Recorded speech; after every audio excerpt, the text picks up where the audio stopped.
আসসালামু আলাইকুম ওয়া রাহমাতুল্লাহি ওয়া বারাকাতুহু।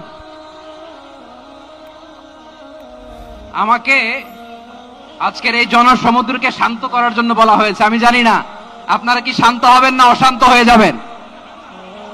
প্রিয় সুধী, মার্চ করতে যে লাথি গুতা ঠেলা উষ্টা সব আমরা খেয়েছি, তারপরেও আজকের এই সোহরাওয়ার্দী উদ্যানের এই গণজামায়াতে, এই জনতার মহাসমুদ্রে উপস্থিত হয়ে আমরা বুঝতে পেরেছি আজকের এই মহাসমুদ্র, জনসমুদ্র ফিলিস্তিনের প্রতি, আল আকসার প্রতি বাংলাদেশের জনগণের ভালোবাসার বহিঃপ্রকাশ। ভৌগোলিকভাবে আমরা ফিলিস্তিন থেকে অনেক দূরে হতে পারি, কিন্তু আজকের এই জনসমুদ্র প্রমাণ করে আমাদের এক একজনের হৃদয়ে, বুকের ভেতরে বাস করে এক একটা ফিলিস্তিন। আমাদের হৃদয়ে বাস করছে এক একটা গাজা, আমাদের হৃদয়ে বাস করে এক একটা আল কুদস। চিৎকার করে বলুন ঠিক কিনা। আমরা আজকে সংহতি প্রকাশ করব আমাদের মুসলিম ভাইদের উদ্দেশ্যে। এক আওয়াজে আমাদের কণ্ঠকে উচ্চকিত করে অতিথি থেকে শুরু করে অডিয়েন্সের সবাই আল্লাহু আকবার ধ্বনি দিয়ে সোহরাওয়ার্দী উদ্যানের এই ময়দানকে আমরা কাঁপাতে রাজি আছি না নাই? নারায়ে তাকবীর, নারায়ে তাকবীর। দিন ইসলাম, দিন ইসলাম। ফিলিস্তিন, ফিলিস্তিন। আল কুদুস, আল কুদুস। ফিলিস্তিন, ফিলিস্তিন। আল কুদুস, আল কুদুস। আমার ভাই শহীদ কেন? জাতিসংঘ জবাব চায়। গাজায় গণহত্যা কেন? জাতিসংঘ জবাব চায়। আমি যা বলি আমার সাথে আওয়াজ করে ইংরেজিতে স্লোগান ধরুন, free free Palestine, free free Palestine, free free Al Aqsa. 1 2 3 4, genocide no more, from the river to the sea, Palestine will be free. Narayeh takbir. وما علينا إلا البلاغ. والسلام عليكم ورحمة الله وبركاته.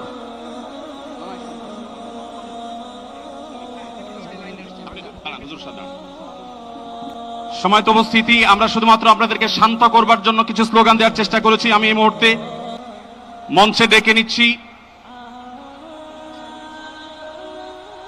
Bangladesh জাতীয়তাবাদী দলের স্থায়ী কমিটির সদস্য জনাব সালাউদ্দিন আহমদ। জনাব সালাউদ্দিন আহমদকে আমি মঞ্চে আসার জন্য বিনীতভাবে অনুরোধ করছি। এবারে আমি অনুরোধ করছি মঞ্চে আসার জন্য দৈনিক আমাদের সম্পাদক জনাব মাহমুদুর রহমানকে। এবার আমি অনুরোধ করছি মঞ্চে আসার জন্য বাংলাদেশ জামাত ইসলামীর সেক্রেটারি জেনারেল অধ্যাপক মিয়া গোলাম পরোয়ার। এবারে আমি মঞ্চে ডেকে নিচ্ছি ইসলামী আন্দোলন বাংলাদেশের নায়েবে আমির মুফতি ফয়জুল করিম হাফিজাহুল্লাহকে বিনীতভাবে মঞ্চে আসার জন্য হুজুরকে অনুরোধ করছি। এবার আমি মঞ্চে আসার জন্য অনুরোধ করছি বাংলাদেশ খেলাফত মজলিসের মাননীয় আমির জনাব মাওলানা মামুনুল হক হাফিজাহুল্লাহকে মঞ্চে আসার জন্য বিনীতভাবে অনুরোধ করছি জনাব মাহমুদুল হাসান সোহাগকে মঞ্চে আসার জন্য বিনীতভাবে অনুরোধ করছি জনাব লতিফুল ইসলাম শিবলিকে মঞ্চে আসার জন্য বিনীতভাবে অনুরোধ করছি প্রফেসর মুখতার আহমদকে মঞ্চে আসার জন্য অনুরোধ করছি হযরত মাওলানা মুফতি সাখাওয়াত হোসেনকে মঞ্চে আসার জন্য বিনীতভাবে অনুরোধ করছি হেফাজত ইসলাম বাংলাদেশের মহাসচিব হযরত মাওলানা সাজিদুল ইসলাম সাহেব হাফিজাউল্লাহকে মঞ্চে আসার জন্য অনুরোধ করছি এনসিপির অন্যতম নেতা জনাব হাসনাত আব্দুল্লাহকে মঞ্চে আসার জন্য অনুরোধ করছি জনাব নুরুল হক নূর ভাইকে, গণ অধিকার পরিষদের নুরুল হক নূর ভাইকে। এরপরে আমি বাংলাদেশ জাতীয়তাবাদী দলের অন্যতম নেতা শহীদুদ্দিন চৌধুরী অ্যানিকে মঞ্চে আসার জন্য বিনীতভাবে আহ্বান করছি। এরপরে ইসলামী আন্দোলন বাংলাদেশের মহাসচিব অধ্যক্ষ ইউনুস হাফিজাহুল্লাহকে আমি মঞ্চে আসার জন্য বিনীতভাবে অনুরোধ করছি। এরপরে নেসারাবাদের পীর সাহেব হযরত মাওলানা খলিল রহমান নেসারাবাদীকে আমি মঞ্চে আসার জন্য অনুরোধ করছি এবং নাগরিক নিরাপদ সড়ক আন্দোলনের অন্যতম নেতা ইলিয়াস কাঞ্চনকে মঞ্চে আসার জন্য অনুরোধ করছি। এরপরে মাওলানা রফিকুল ইসলাম খান ভাইকে মঞ্চে আসার জন্য বিনীতভাবে অনুরোধ করছি। তারপরে মঞ্চে আসার জন্য আমি বিনীতভাবে অনুরোধ করছি হযরত মাওলানা হাসান জামিল হাফিজাহুল্লাহকে, হযরত মাওলানা জুনায়েদ আল হাবিব হাফিজাহুল্লাহকে, মুফতি মিজানুর রহমান সাঈদ হাফিজাহুল্লাহকে মঞ্চে আসার জন্য বিনীতভাবে আহ্বান করছি। কবি মহিব খানকে মঞ্চে আসার জন্য আহ্বান করছি। কারি আহমদ বিন ইউসুফ ভাইকে মঞ্চে আসার জন্য অনুরোধ করছি। জনাব রাশেদ প্রধানকে আমি মঞ্চে আসার জন্য বিনীতভাবে অনুরোধ করছি। রাশেদ প্রধানকে,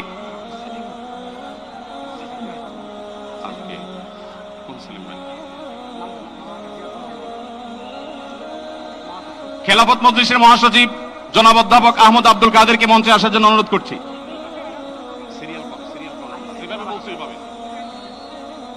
আইন শৃঙ্খলা বাহিনীর প্রতি বিশেষ অনুরোধ করছি, স্টেজের হাতের ডানে পিছনের ব্যানার ভেঙে গেছে, পিছনের হাতের স্টেজের ডান পাশে আইন শৃঙ্খলা বাহিনীর প্রতি অনুরোধ, স্বেচ্ছাসেবকদের প্রতি অনুরোধ। আমি বেফাকুল মাদারিসুল আরবিয়ার সম্মানিত মহাসচিব আল্লামা মাহফুজুল্লাহ হাফিজাহুল্লাহকে মঞ্চে আসার জন্য অনুরোধ করছি। আমি মঞ্চে আসার জন্য অনুরোধ করছি আমাদের এবি পার্টির সম্মানিত সভাপতি মঞ্জু ভাইকে মঞ্চে আসার জন্য অনুরোধ করছি। আমি ডক্টর নুরুল ইসলাম বুলবুল ভাইকে মঞ্চে আসার জন্য অনুরোধ করছি। আমাদের বাংলাদেশ জামাতে ইসলামী ঢাকা মহানগরীর দক্ষিণের সভাপতি আমাদের শফিকুল ইসলাম মাসুদ ভাইকে মঞ্চে আসার জন্য অনুরোধ করছি। আমাদের ইসলামী আন্দোলনের যুগ্ম মহাসচিব মাওলানা গাজী আতাউর রহমান হাফিজাহুল্লাহকে মঞ্চে আসার জন্য অনুরোধ করছি। মঞ্চের ডান পাশে যারা আছেন অনুগ্রহ করে আপনাদেরকে অনুরোধ করছি আপনারা একটু ধৈর্য ধারণ করুন। না হলে ব্যারিকেড ভেঙে যাবে। অনুগ্রহ করে আপনারা একটু ধৈর্য ধারণ করুন। আপনাদেরকে বিনীতভাবে ধৈর্য ধারণ করার জন্য অনুরোধ করা যাচ্ছে। ডান পাশে যারা আছেন অনেক বেশি চাপাচাপি করা হচ্ছে, ব্যারিকেড ভেঙে যাওয়ার উপক্রম। অনুগ্রহ করে সবাই শান্ত হন এবং ধৈর্য ধারণ করেন।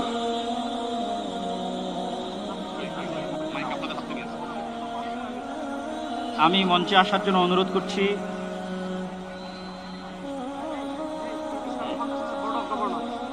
আমি ইসলামিক ফাউন্ডেশনের বোর্ড অফ গভর্নর মাওলানা মুসাদ্দিক বিল্লাল মাদানীকে মঞ্চে আসার জন্য অনুরোধ করছি। আমাদের জামাতে ইসলামের মহানগর উত্তরের সেলিমউদ্দিন মাহমুদ ভাইকে মঞ্চে আসার জন্য অনুরোধ করছি।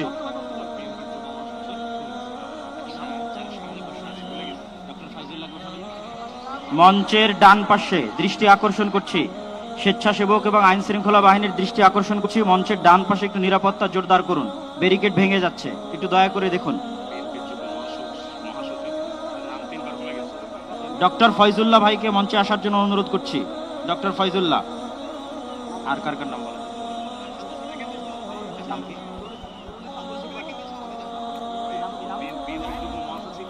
ইসলামী ছাত্র শিবিরের কেন্দ্রীয় সভাপতি জাহিদুল ইসলাম ভাইকে মঞ্চে আসার জন্য অনুরোধ করছি।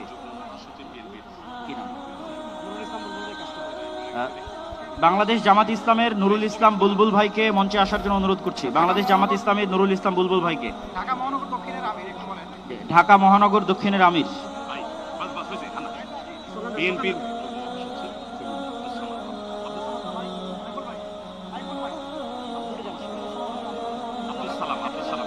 বিএনপির যুগ্ম মহাসচিব জনাব আব্দুস সালামকে মঞ্চে আসার জন্য বিনীত অনুরোধ করছি। বাংলাদেশ জাতীয়তাবাদী দলের যুগ্ম মহাসচিব জনাব আব্দুস সালাম।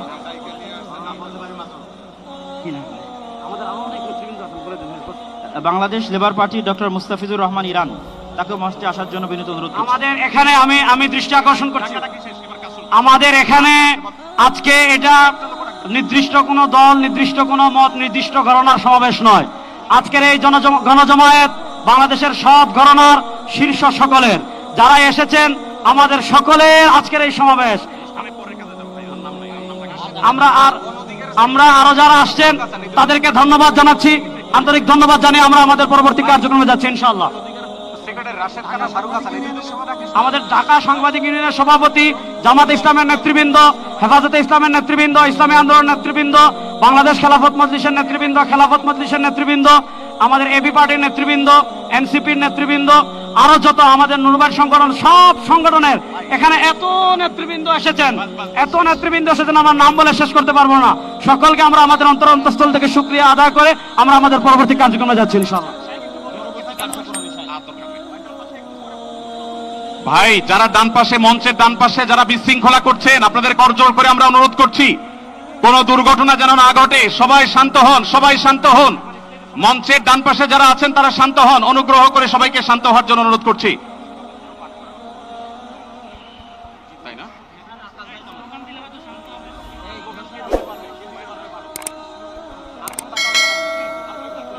আমরা সবাই একটু আকাশ বাতাস কাঁপিয়ে একটু আল্লাহ সুবহানাহু ওয়া তাআলার বরত্ব বর্ণনা করি। লিল্লাহে তাকবীর, লিল্লাহে তাকবীর। ভাই, আমরা আজকে ফিলিস্তিনের পক্ষে আসছি। আমরা একটু ডান পাশের ভাইদেরকে অনুরোধ করবো, আপনারা ভিতরে আসার চেষ্টা করবেন না। আমরা আজকে ফিলিস্তিনের পক্ষে এখানে আসছি।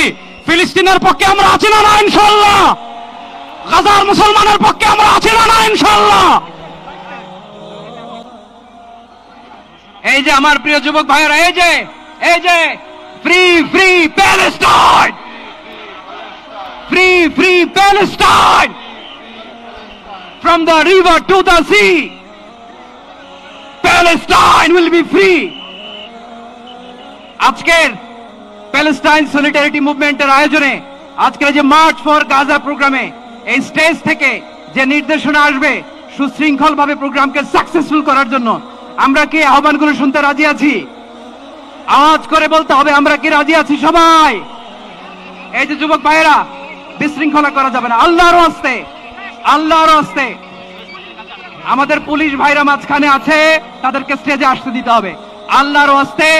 এখান থেকে আব্দুল হাই মোহাম্মদ সাইফুল্লাহ ভাই, রাজাউল করিম আবরার ভাই যে ইনস্ট্রাকশন দিবে, আমরা সেটা মেনে নিতে বাধ্য থাকবো, ঠিক কিনা বলেন? এর ব্যত্যয় আমরা করবো না ইনশাআল্লাহ। আসসালামু আলাইকুম প্রিয় ভাইরা। এখন আল্লামা মামুনুল হক স্লোগান দিবেন ইনশাআল্লাহ।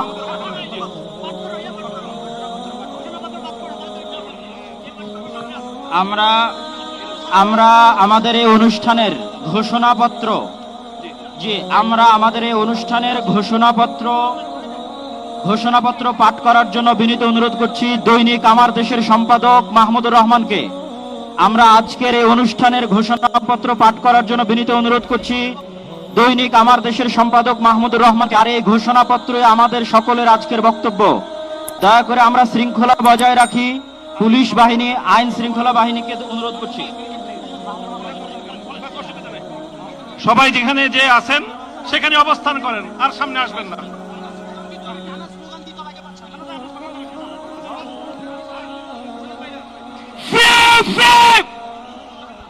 আমি বলবো ফ্রি ফ্রি, আপনারা বলবেন Palestine. Free free Palestine, free free, Palestine.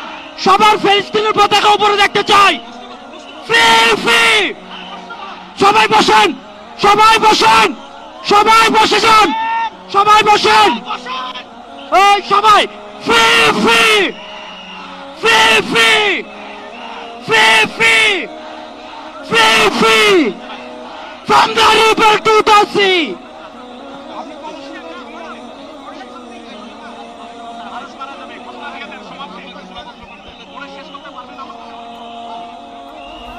বিসমিল্লাহির রহমানির রহিম, বিসমিল্লাহির রহমানির রহিম।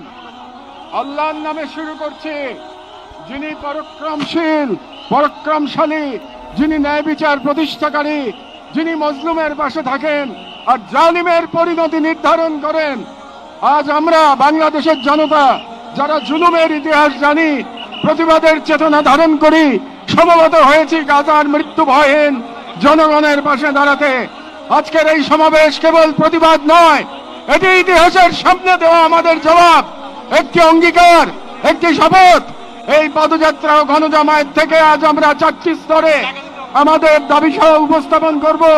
আমাদের প্রথম দাবিগুলো জাতিসংঘ আন্তর্জাতিক সম্প্রদায়ের প্রতি, যেহেতু জাতিসংঘ আন্তর্জাতিক সম্প্রদায় সকল জাতির অধিকার রক্ষার, দখলদারিত্ব, গণহত্যা রোধের সংকল্প প্রকাশ করে, এবং আমরা দেখেছি গাজায় প্রতিদিন যে রক্তপাত, যে ধ্বংস চলছে, তা কোনো একক সরকারের ব্যর্থতা নয়, বরং এটি একটি আন্তর্জাতিক ব্যর্থতার ফল। এবং এই ব্যর্থতা শুধু নীরবতার মধ্যেই সীমাবদ্ধ নয়, বরং পশ্চিমা শক্তি বলয়ের অনেক রাষ্ট্র সরাসরি দখলদার ইসরায়েলকে অস্ত্র, অর্থ ও কূটনৈতিক সহায়তা দিয়ে এই গণহত্যাকে দীর্ঘস্থায়ী করেছে এবং এই বিশ্ব ব্যবস্থা দখলদার ইসরায়েলকে প্রশ্নবিদ্ধ না করে বরং রক্ষা করার প্রতিযোগিতায় নেমেছে। সেহেতু আমরা জাতিসংঘ ও আন্তর্জাতিক সম্প্রদায়ের প্রতি জোরালো দাবি জানাচ্ছি, এক, জায়নবাদী ইসরায়েলের গণহত্যার বিচার আন্তর্জাতিক আদালতে নিশ্চিত করতে হবে। দুই, যুদ্ধবিরতি নয়, গণহত্যা বন্ধে কার্যকর ও সম্মিলিত পদক্ষেপ গ্রহণ করতে হবে। তিন, 1967 সালের পূর্ববর্তী ভূমি ফিরিয়ে দেওয়ার জন্য বাধ্যবাধকতা তৈরি করতে হবে। চার, পূর্ব জেরুজালেমকে ফিলিস্তিন রাষ্ট্রের রাজধানী হিসেবে আন্তর্জাতিকভাবে স্বীকৃতি দিতে হবে। এবং পাঁচ, ফিলিস্তিনিদের আত্মনিয়ন্ত্রণ, নিরাপত্তা এবং রাষ্ট্রীয় সার্বভৌমত্ব প্রতিষ্ঠার পথ উন্মুক্ত করতে হবে। কারণ এই মুহূর্তে বিশ্ব ব্যবস্থা যে ন্যায়ের মুখোশ পড়ে আছে, গাজার ধ্বংসস্তূপে সেই মুখোশ খসে পড়েছে। আমাদের দ্বিতীয় দাবিগুলো মুসলিম উম্মার নেতৃবৃন্দের প্রতি। যেহেতু আমরা বিশ্বাস করি ফিলিস্তিন কেবল একটি ভূখণ্ড নয়, এটি মুসলিম উম্মার আত্মপরিচয়ের অংশ এবং গাজা এখন কেবল একটি যুদ্ধবিধ্বস্ত শহর নয়, এটি আমাদের সম্মিলিত ব্যর্থতার বেদনাদায়ক প্রতিচ্ছবি। এবং উম্মার প্রতিটি সদস্য, প্রতিটি রাষ্ট্র এবং প্রতিটি নেতৃত্বের উপর অর্পিত সেই আমানত যে আল্লাহ প্রদত্ত ভ্রাতৃত্ব ও দায়িত্বের সূত্রে আবদ্ধ। এবং ইসরায়েল একটি অবৈধ দখলদার গণহত্যাকারী রাষ্ট্র, যা মুসলিমদের প্রথম কিবলা ও একটা পুরো জনগোষ্ঠীর অস্তিত্ব নিশ্চিহ্ন করতে সর্বশক্তি নিয়োগ করেছে। এবং ভারতের হিন্দুত্ববাদ আজ এই অঞ্চলে জায়নবাদী প্রকল্পের প্রতিনিধিতে পরিণত হয়েছে, মুসলমানদের বিরুদ্ধে সুপরিকল্পিত দমন নির্যাতন চালিয়ে যাচ্ছে। এবং ভারতের সম্প্রতি ওয়াকফ সম্পত্তি আইনে হস্তক্ষেপের মাধ্যমে মুসলিমদের ধর্মীয় ঐতিহাসিক অধিকার ধারণ করা হয়েছে, যা উম্মার জন্য একটি স্পষ্ট সতর্কবার্তা। সেহেতু আমরা মুসলিম বিশ্বের সরকার ও ওআইসির মতো মুসলিম উম্মার প্রতিনিধিত্বকারী সংগঠনগুলোর নিকট দৃঢ়ভাবে আহ্বান জানাই, এক, ইসরায়েলের সাথে অর্থনৈতিক, সামরিক ও কূটনৈতিক সকল সম্পর্ক অবিলম্বে ছিন্ন করতে হবে। দুই, জায়নবাদী রাষ্ট্রের বিরুদ্ধে বাণিজ্যিক অবরোধ ও নিষেধাজ্ঞা আরোপ করতে হবে। তিন, গাজার মুসলিম জনগণের পাশে চিকিৎসা, খাদ্য, আবাসন ও প্রতিরক্ষা সহযোগিতা সহ সর্বাত্মক সহযোগিতা নিয়ে দাঁড়াতে হবে। চার, আন্তর্জাতিক পর্যায়ে ইসরায়েলকে একঘরে করতে সক্রিয় কূটনৈতিক অভিযান শুরু করতে হবে। এবং পাঁচ, জায়নবাদের দোসর ভারতের হিন্দুত্ববাদী শাসনের অধীনে মুসলিমদের অধিকার হরণ, বিশেষ করে ওয়াকফ আইনে হস্তক্ষেপের মতো রাষ্ট্রীয় আগ্রাসনের বিরুদ্ধে ওআইসি ও মুসলিম রাষ্ট্রগুলোকে দৃঢ় প্রতিবাদ ও কার্যকর কূটনৈতিক অবস্থান নিতে হবে। কারণ গাজার রক্ত প্রবাহে আমরা লজ্জিত হওয়ার আগেই গাজার পাশে দাঁড়ানোই উম্মার জন্য সম্মানের একমাত্র পথ। এবং যে নেতৃত্ব আজ নীরব, কাল ইতিহাসের কাঠগড়ায় দাঁড়াতে বাধ্য হবে। আমাদের তৃতীয় দাবিগুলি বাংলাদেশ সরকারের প্রতি। যেহেতু বাংলাদেশ একটি মুসলিম সংখ্যাগরিষ্ঠ রাষ্ট্র, যার স্বাধীনতা সংগ্রামের ভিত্তিতেই নিহিত রয়েছে অন্যায় অবিচারের বিরুদ্ধে প্রতিরোধের চেতনা। এবং আমরা বিশ্বাস করি ফিলিস্তিনের প্রশ্নে বাংলাদেশ কেবল মানবতার নয়, ইমানের পক্ষেও এক ঐতিহাসিক অবস্থানে রয়েছে। এবং একটি গণতান্ত্রিক রাষ্ট্র হিসেবে সরকারের দায়িত্ব জনগণের ইমানি ও নৈতিক আকাঙ্ক্ষার প্রতি শ্রদ্ধা রাখা। এবং বাংলাদেশের জনগণ গাজার পাশে থাকার অঙ্গীকার করেছে, তাই রাষ্ট্রীয় পর্যায়ে নীরবতা এই জন আকাঙ্ক্ষার প্রতি অবজ্ঞার সামিল।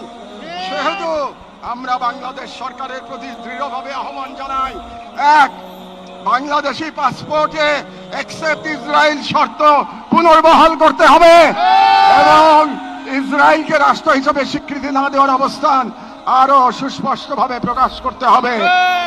দুই, সরকারের ইসরায়েলি কোন প্রতিষ্ঠানের সাথে যত চুক্তি হয়েছে তা বাতিল করতে হবে। তিন, রাষ্ট্রীয়ভাবে গাজায় ত্রাণ ও চিকিৎসা সহায়তা পাঠানোর কার্যকর ব্যবস্থা নিতে হবে। চার, জায়নবাদের দোসর ভারতের হিন্দুত্ববাদী সরকারের অধীনে মুসলিম ও অন্যান্য সংখ্যালঘুদের উপর চলমান নির্যাতনের বিরুদ্ধে রাষ্ট্রীয়ভাবে প্রতিবাদ জানাতে হবে।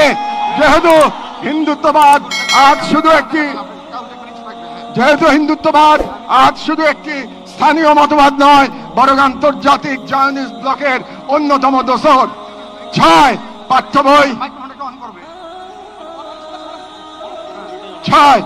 বই ও শিক্ষানীতিতে আল আকসা, ফিলিস্তিন এবং মুসলিমদের সংগ্রামী ইতিহাসকে অন্তর্ভুক্ত করতে হবে, যাতে ভবিষ্যৎ মুসলিম প্রজন্ম নিজেদের ইতিহাস, ঐতিহ্য ও আত্মপরিচয় নিয়ে গড়ে ওঠে। কারণ রাষ্ট্র কেবল সীমানা নয়, রাষ্ট্র এক আমানত, আর এই আমানত রক্ষা করতে না পারলে ইতিহাস আমাদের ক্ষমা করবে না। আমাদের সর্বশেষ দাবিগুলো নিজেদের প্রতি, যা মূলত একটি অঙ্গীকার দাবা। যেহেতু আমরা বিশ্বাস করি আল কুদস কেবল একটি শহর নয়, এটি ঈমানের অংশ, এবং আমরা জানি বাইতুল মুকাদ্দাসের মুক্তি অন্য কারো হাতে নয়, আমাদেরই কোনো প্রজন্মের হাতে তা লেখা হবে। এবং আমরা বুঝি জায়নবাদের প্রতিষ্ঠা মূলত আমাদের নিজেদের আত্মবিস্মৃতির ফল, এবং আজ যদি আমরা প্রস্তুত না হই, তাহলে আল্লাহ না করুন কাল আমাদের সন্তানেরা হয়তো এমন এক বাংলাদেশ পাবে যেখানে হিন্দুত্ববাদ ও জায়নবাদ একত্রে নতুন গাজা তৈরি করবে। এবং গাজা আমাদের জন্য এক আয়না, যেখানে আমরা দেখতে পাই কিভাবে বিশ্বাসী হওয়া মানে কেবল বেঁচে থাকা নয়, সংগ্রামে দৃঢ় থাকা। সেহেতু আমরা এই মাটির মানুষ, এই মুসলিম ভূখণ্ডের নাগরিক, এই কওমের সন্তান এবং সর্বোপরি মুসলিম উম্মার সদস্য একটি অঙ্গীকার করছি। এক, আমরা সকলে স্বতঃস্ফূর্তভাবে বয়কট করব প্রত্যেক সেই পণ্য, কোম্পানি ও শক্তিকে যারা ইসরায়েলের দখলদারিত্ব টিকিয়ে রাখে। 2, আমরা আমাদের সমাজ এবং ভবিষ্যৎ প্রজন্মকে প্রস্তুত করব যারা ইসলাম ও মুসলিম উম্মার সকল প্রতীক ও নিদর্শনকে সংরক্ষণ ও পুনরুদ্ধার করবে ইনশাআল্লাহ। 3, আমরা আমাদের সন্তানদের এমন ভাবে গড়ে তুলব যারা নিজেদের আদর্শ ভূখণ্ড রক্ষায় জান ও মালের সর্বোচ্চ থেকে প্রস্তুত থাকবে। 4, আমরা বিভাজিত হব না, কারণ আমরা জানি বিভক্ত জনগণকে দখল করতে দেরি হয় না। আমরা ঐক্যবদ্ধ থাকব যাতে এই বাংলাদেশ কখনো কোনো হিন্দুত্ববাদী প্রকল্পের পরবর্তী গাজায় পরিণত না হয়। আমরা শুরু করব নিজেদের ঘর থেকে, ভাষা, ইতিহাস, শিক্ষা, সংস্কৃতি, অর্থনীতি, সমাজ সবখানে এই অঙ্গীকারের ছাপ রেখে। আমরা মনে রাখবো গাজার শহীদরা কেবল আমাদের দোয়া চান না, তারা আমাদের প্রস্তুতি চান। শেষ কথা, শান্তি বর্ষিত হোক গাজার সম্মানিত অধিবাসীদের উপর, তাদের উপর যারা নজিরবিহীন সবর করেছেন, যারা অবিচল ঈমানের পর প্রমাণ দিয়েছেন, যারা ধ্বংসস্তূপের মাঝেও প্রতিরোধের আগুন জ্বেলেছেন, বিশ্বের নিরাপত্তা উদাসীনতার যন্ত্রণা হাসি মুখে বুকের মাঝে ধারণ করেছেন। শান্তি বর্ষিত হোক তাদের প্রতি যারা নাম রেখে গেছেন ইজ্জতের খতিয়ানে। শান্তি বর্ষিত হোক হিন্দ রাজব, রিম এবং ফাদি আবু সালেহ সহ সকল শহীদদের উপর, যাদের রক্ত দ্বারা গাজার পবিত্র ভূমি আরো পবিত্র হয়েছে, যাদের চোখে ছিল প্রতিরোধের অগ্নিশিখা। শান্তি বর্ষিত হোক বাইতুল মুকাদ্দাসের গর্বিত অধিবাসীদের উপর, যাদের হৃদয়ে এখনো ধ্বনিত হয় আল কুদস লানা, আল কুদস আমাদের। গাজার জনগণকে অভিনন্দন। আপনারা ঈমান, সবর আর কুরবানির মহাকাব্য রচনা করেছেন, দুনিয়াকে দেখেছেন ঈমান আর তাওয়াক্কুলের শক্তি। আমরা বাংলাদেশের মানুষ শাহজালাল আর শরীয়তুল্লাহর ভূমি থেকে দাঁড়িয়ে আপনাদের সালাম জানাই, আপনাদের শহীদদের প্রতি ভালোবাসা ও শুভেচ্ছা জানাই। আর আমাদের কণ্ঠে উচ্চারিত হয় এই দোয়া, হে আল্লাহ, গাজার এই সাহসী জনপদকে তুমি সেই পাথর বানিয়ে দাও যার উপর গিয়ে ভেঙে পড়বে জায়নিস্টদের সব ষড়যন্ত্র। বাংলাদেশের সর্বস্তরের জনগণের পক্ষে প্যালেস্টাইন সলিডারিটি মুভমেন্ট বাংলাদেশ।